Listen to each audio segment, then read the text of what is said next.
This week on Talking Pictures with Neil Rosen, we'll look at the new time travel action adventure, The Adam Project, the Holocaust drama, The Survivor, along with my interview with its star Ben Foster and its director Barry Levinson. We'll tell you about several new limited series, including one based on the fraudulent medical company Theranos, and another that deals with the making of the iconic movie The Godfather. We've got all that and many more movie picks coming up.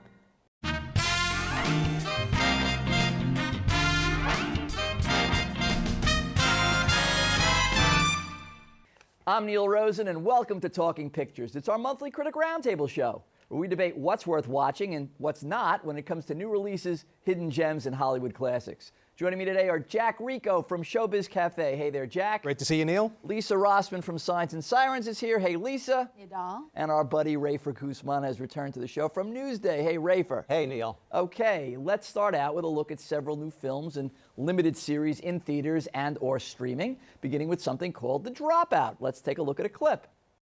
And not everyone thought it was a good idea. Actually, a female professor. Huh. You would think that women would want to help other women in the sciences. Yeah, you would think. But it's hard for some women to get out of their old thinking. It was hard for me, so it should be hard for you. But you have to make sure that if you're out there and you have a new idea, you don't listen to a single person who tells you that you can't do it. Lisa, tell us all about The Dropout. All right, Neil. I don't know. Chalk it up to 4 years of Donald Trump, but TV series about real-life charlatans and con artists are all the rage now. And I honestly think this Hulu show is the best of the lot. It's about the Theranos CEO and founder, Elizabeth Holmes, who swindled finance, politics, and media bigwigs out of billions of dollars. And she endangered countless lives with this thoroughly dysfunctional blood testing machine that she claimed to create but never actually existed. The show is created by New Girl showrunner Elizabeth Merriweather, whom I love, and it features, in my opinion, a career-high performance from Amanda Seyfried. She's decked out in Holmes' signature messy blonde bun, the black turtlenecks, and that super weird fake deep voice, and she's unbelievable. And she's supported by a brilliant supporting cast here: Laurie Metcalf, Stephen Fry, Naveen Andrews, who's wonderful, and Michaela Watkins. You can expect in this stunning insights about how the intersection of that kind of Silicon Valley toxic positivity and old school patriarchy kind of got shoved in its own, their values just got shoved in their own face by this sociopath in red lipstick. And I honestly could not stop watching. As soon as the show showed up every week on Hulu, I was there. Jack. This was a fantastic show, and it's probably one of my favorite TV shows of 2022 so far. One of the things I think the challenges of The Dropout was to try and humanize Elizabeth Holmes, because if you had seen the 2019 HBO documentary, The Inventor, right, you could tell she's socially awkward. It's almost like she's emotionally empty. And so I think that the producers wanted to, who is Elizabeth Holmes as a person, how she was as a child, as a teenager, her relationship with her parents. And I thought that this show filled those gaps perfectly well. And Amanda Seyfried, once again, career-defining performance. I thought she was fantastic. And I think the show overall really hits a nice sort of balance between humor, tragedy, and also entertainment. It was very entertaining. Rafer? I'm going to be the lone naysayer on this. I was not that pulled in by The Dropout. I agree that Seyfried is very good as Elizabeth Holmes. She's first of all, she's got the look and she's got the eyes, and you know, Jack, you were mentioning the and the voice. And the voice. Neil, I really enjoyed her voice. It was amazing. Her voice is great. You know, but to me, when I watched The Inventor, the Alex Gibney documentary, it was her eyes. It's like she has no eyelids. She has and no sociopath eyes. No tear Yes, ducts, yes. right? She never ever blinks, and it's really disconcerting. And Amanda Seyfried has got that look, and I think she does it really well. I didn't think the writing was that subtle. It just didn't pull me in, and I really felt, to be totally honest, I know it does humanize her, but I really felt that I got all the information I needed out of the Gibney doc. Okay, I disagree, and I'm totally with Lisa and Jack. This thing is great. I was riveted. The first 3 episodes, there's many episodes in this, I thought were a little slow, but they were still good. It's but true. once It gets you hit better and better. Once she starts that Theranos company in the 4th episode, this thing flies. And I was like you, Lisa, I couldn't wait for the next episode. My God. And how great is Amanda Seyfried? To your point, Jack, I mean, you really learn, unlike the documentary, you really learn about the motivations of this woman, this this sociopathic and the changes that she goes through. Yeah. Because And when the she's, absurdity behind it all, when too. she's in college, which hence the title of the movie, she drops out of. I mean, she's actually wants to do some good, you think, to an extent, but then it all changes around, you know, and I think Naveen Andrews from Lost, Oh my God. you know, who played So Saeed good. on Lost, he's great here. Plus, it's darkly comedic. I mean, the William H. Macy character, very funny, and even Sam Waterston, who looks nothing like former Secretary of State George Shultz, is terrific in the role. He channels his sort of gravity and his cluelessness, and I just think in general what this show really underscores that Elizabeth Merriweather nails is that she takes all these men and their vanities and their assumptions and she basically uses them against them. It's really Weaponizes brilliant. it, yeah. She weaponizes them. Great, that's great. I was Love that. extremely entertained by this. This is highly, highly recommended. Sorry, Rafer. It's all right. I can't give them one reason to doubt me. It's not even close to working yet. All right, let's move on. Jack, tell us about a movie called Duel. Duel is a sci-fi black comedy. Think of Black Mirror or something along those lines. And it's written, produced, and directed by Riley Stearns. It stars Karen Gillan, Aaron Paul, and Beulah Koale. And the plot follows a woman who finds out that she's terminally ill. And her doctor, because it's set in the future, tells her, hey, you have an option of having a clone. That way you can ease the pain for your loved ones, family, friends, and so forth. Except that she miraculously recovers from this terminally illness that she has. And now the clone wants to live, and so does she, so hence the duel for life.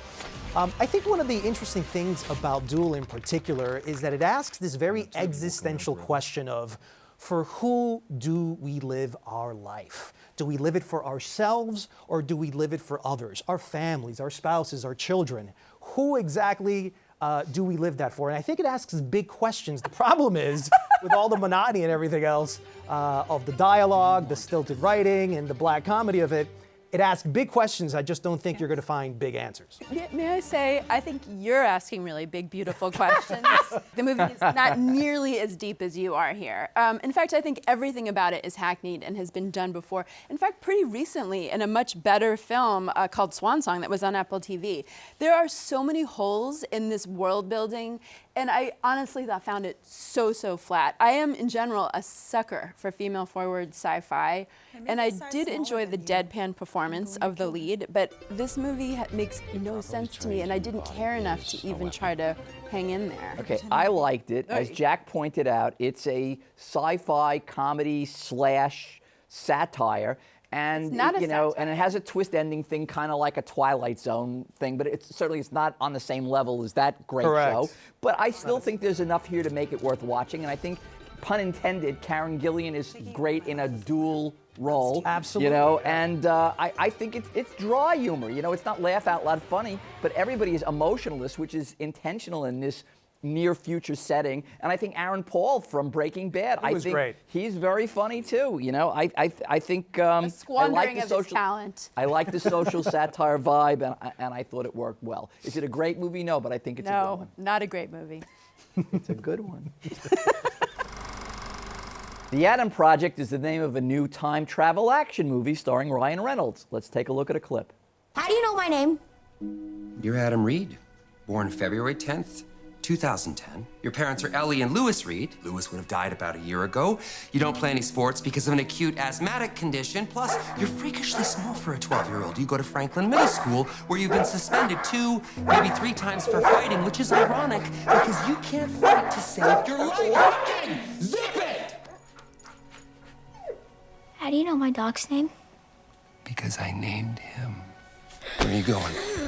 Jack, talk to me about The Adam Project. Well, this is a movie directed by Sean Levy, and it's the latest project by Ryan Reynolds called The Adam Project. It also stars Jennifer Garner, Zoe Saldana, Mark Ruffalo, Catherine Keener, and 13-year-old actor Walker Scoble.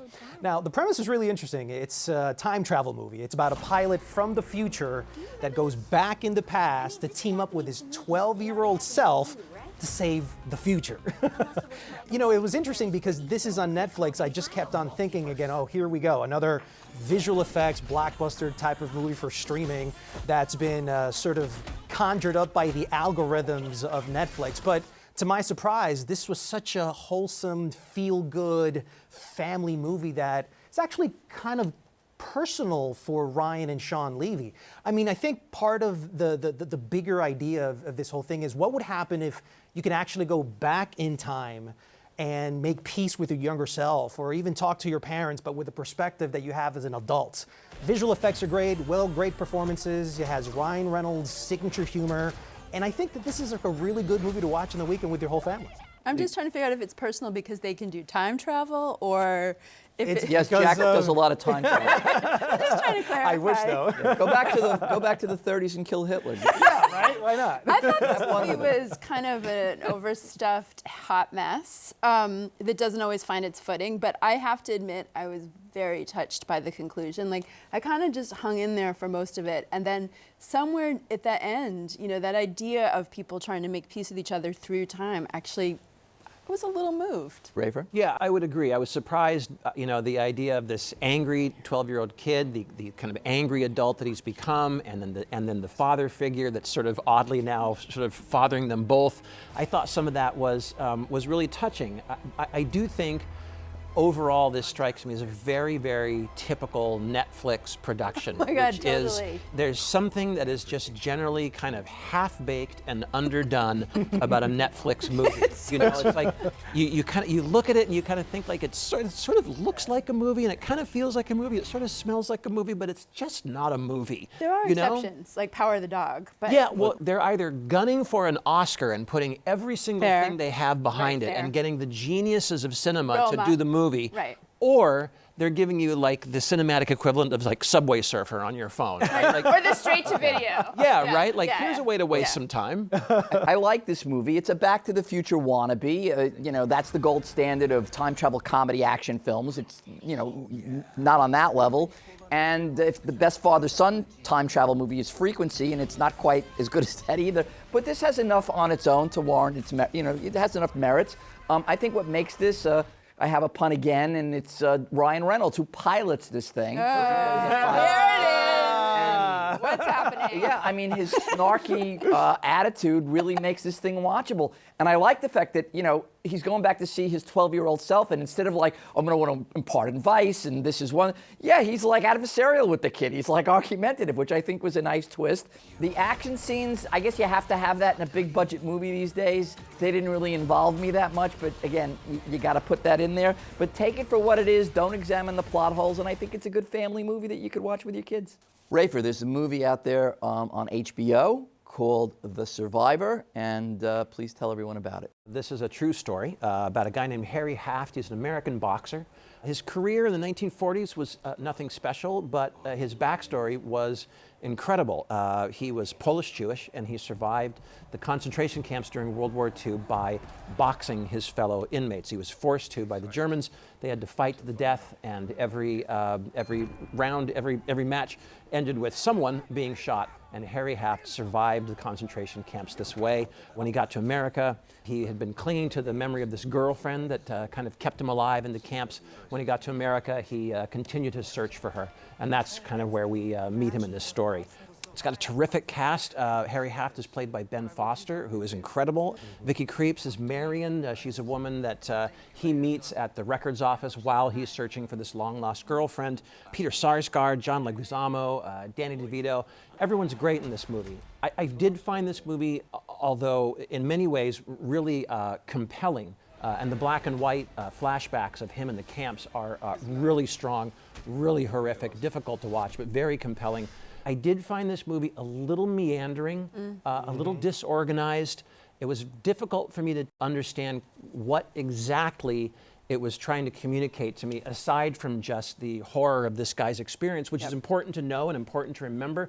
But as a story, as a movie, I wasn't quite clear on what it was trying to specifically tell me. It's interesting because I think the objective of the film was to tell a love story. But in the telling of the love story, it gets so lost and caught up in the concentration camps and his experiences there in the boxing matches that I don't think it actually got to solidify in a three-dimensional way what that love story was. And so we weren't as compelled towards the end when the love story sort of comes together. Ultimately, I thought that Ben Foster, just terrific performance once again, one of the most underrated actors we have right now. He's amazing. And he's just absolutely amazing. And so for that alone, I would watch that movie. But it does, like you said, meander a little here and there. Okay, Lisa. I agree that Foster is wonderful. He always is. But as a Jewish person, I feel comfortable saying that I feel like every Jewish boomer director seems to feel obligated to take on the Holocaust at least once. This subject is admirably rendered. It's an admirable subject, but I'm not sure if we needed a Holocaust movie from Levinson, who really is best at bittersweet comedies and seems out of his depth with the grimness of this material.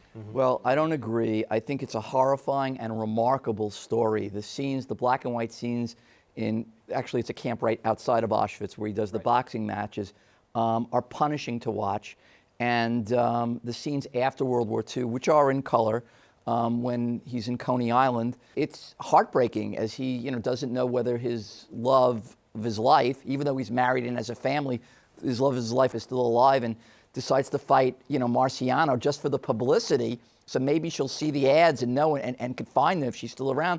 And I think that, as we've all said, I think Ben Foster is incredible. Not only where he lost 62 pounds to do the Auschwitz scenes, but then he gained an additional 50 pounds when he's in Coney Island. I think it's a well-intended film and a story that needs to be seen, that provides an emotional gut punch.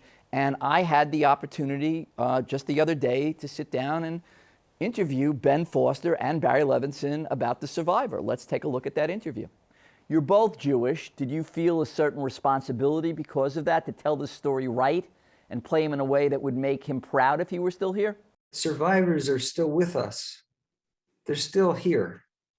And certainly their children are still here. So rather than trying to make Harry proud, because I don't think it's necessarily a glorifying character study, it's a morally ambiguous story. And we wanted to have this world feel as lived in as possible. We worked closely with the Shoah Foundation. I personally worked closely with a Yiddish expert to make sure that the dialect was true to Bełchatów, Poland, where Harry grew up.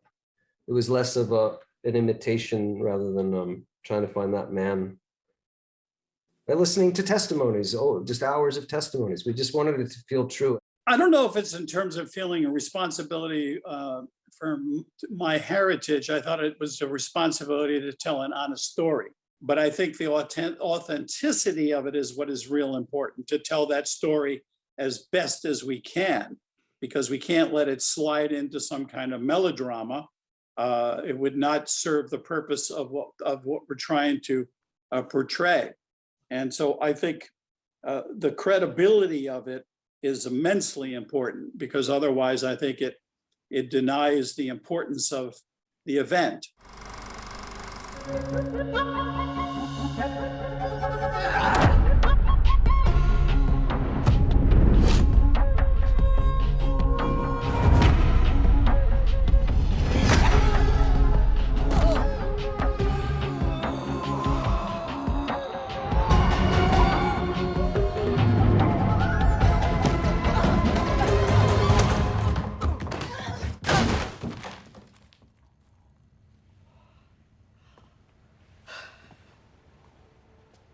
That was a clip from the movie Everything, Everywhere, All at Once. It happens to be Lisa Rosman's personal choice as we go around the panel as we do every month with our Critics' Picks of the Month. Lisa, take it away. Well, my new favorite genre of film is the multiverse movie, and this intergalactic, super absurdist, brilliantly designed head trip from the directing team, the Daniels, is my overall favorite film of the year so far. The brilliantly steely Crouching Tiger, Hidden Dragon star Michelle Yeoh plays a beleaguered laundromat owner who is in a battle with an IRS agent played by a virtually unrecognizable Jamie Lee Curtis. To win, she has to summon the skills of herself in alternate universes, including a kung fu fighter, a movie star, an opera singer, a lesbian whose fingers are made out of hot dogs, and a rock. This is easily the most warm-hearted and also head-spinning take on this sci-fi genre I've ever seen. But it's also beyond refreshing, honestly, to see a movie with a middle-aged Chinese woman at its center. Jack, what is your pick this month? Well, my pick this month is called Super Pumped of the Battle for Uber, and it's on Showtime. It's one of my favorite TV shows, and it's part of this ripped off the headline shows that are now very trendy on streaming, and it really is about the rise and fall of Travis Kalanick, who is the CEO of Uber. In it, it really is, Quentin Tarantino narrates it, which is very interesting, and it's based on a book by Mike Isaac. But for me, it's really an observation on greed, on hubris, on toxic masculinity, on that win-all mentality that it can have. But it's really well crafted, high-paced, a lot of emotion, and much like Adam McKay, it's constantly explaining things in a very stylish, very clever way. So you're entertained, but you're well informed on, about what happened with Uber. And this guy who's essentially a psychopath as a CEO, there's something very dramatic and also very entertaining about the whole thing. Okay, well, here's my problem with this particular. All right, let's hear series. it, Neil. Let's hear it. Okay, these con artist limited series seem to be in vogue these days, as we talked about earlier in the show. But unlike Inventing Anna, okay, So good. So good. Right, with Anna Delvey, although nuts, was a fascinating character to watch. And The Dropout, which we talked about earlier, Elizabeth Holmes, again, I said she was a psychopath, but I'm waiting for her inevitable downfall. This guy, who the head of Uber, he's just an exhausting jerk, and it just goes on, and he's just intolerable to watch. And I don't think it's Joseph Gordon-Levitt's fault. I think it's the script that just didn't grab me in there.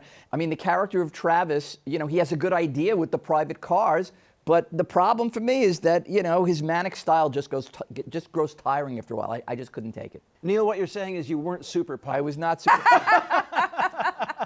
Rafer, what's your Critic's pick this month? All right, well, I know I was panning Netflix movies earlier, but now I'm going to recommend one. Apollo 10.5. It's the latest by Richard Linklater, one of my favorite filmmakers. And this is really just a kind of a memoir, fictional / magical memoir about a guy growing up in Texas during the late 1960s who vividly remembers watching the Apollo moon mission on television. The narrator is Stan, played by Jack Black. Hard to say if he's a stand-in for Linklater or not, but he's telling this story that goes in these kind of fanciful directions that don't seem entirely true, but it's really just a series of vignettes of what it was like to grow up in that really, really weird time of the late 60s and the early 70s. And it's filled with these very Gen X moments where you're saying, hey, I had that album. I did that. I went to that kind of theme park. I rode in the back seat with no seatbelt too. I littered. That's right, exactly. And my dad said that kind of crap to me too. Yep. That's what makes this work. That's exactly right. And it's very sweet, very fun. You can't go in expecting a properly constructed story. You're not going to get that, but you are going to get a beautiful little trip down memory lane. Sometimes I forget Richard Linklater is one of my favorite American directors. He's so great. But this totally refreshed my memory. I think he may be best when he does animation, actually. The surrealism of this medium just matches his sensibility so well. This is a fantastic time capsule of that moment in history that thought it was a beginning, but in so many ways proved to be an end. Yeah. Well, I really like this rotoscope style of animation, which Linklater used actually for an earlier one of his movies called Waking Life. So good. And if you grew up in this era, which I did, the nostalgia is so spot on. Listen, if you didn't grow up in this era, I don't even know if you're going to get this movie. So you were a young person in 1960. I don't know. I related to this. I lived through this era, this confusing times, and Linklater really catches those confusing times. Hippies are first bursting onto the scene. There's the moonwalk is happening. Look, everything is so, the details, even the typeface on the baseball cards that he collects. And dial phones are great. Now we can make calls faster. People are making songs by punching the punch button phones. I mean, there's a million things like this. Very, very good pick. Well, my pick is the brilliant new 10-part limited series, The Offer. It stars Miles Teller as Al Ruddy, the producer of The Godfather, who takes you on a great ride and gives you a behind-the-scenes look at how difficult it was to get this movie made. Not only did the studio try to sabotage the making of this masterpiece at almost every turn, but this miniseries is also a gangster film in its own right. The mob, who hated the book, was afraid a movie version of The Godfather would expose their racket and make Italians look bad. so they exercise their muscle and threaten the production with violence to stop it from getting made at all. The performances are all superb. In addition to Miles Teller, who's great, other particular standouts, Giovanni Ribisi as mobster Joe Colombo, and Matthew Good, who plays Paramount studio head Bob Evans. The attention to detail as they painstakingly recreate iconic scenes from The Godfather are spot on, and the stories behind those scenes are revelations. Even for people who never saw The Godfather, they'll be riveted. It's a brilliant piece of entertainment. I can't recommend this enough. The Offer. Please see it. Jack? This could probably be the best television series of 2022. I have to say that if you love The Godfather and you love the making ofs and trying to find out how these particular movies were made, especially a classic like The Godfather, then you have to watch. This is a must-watch TV series.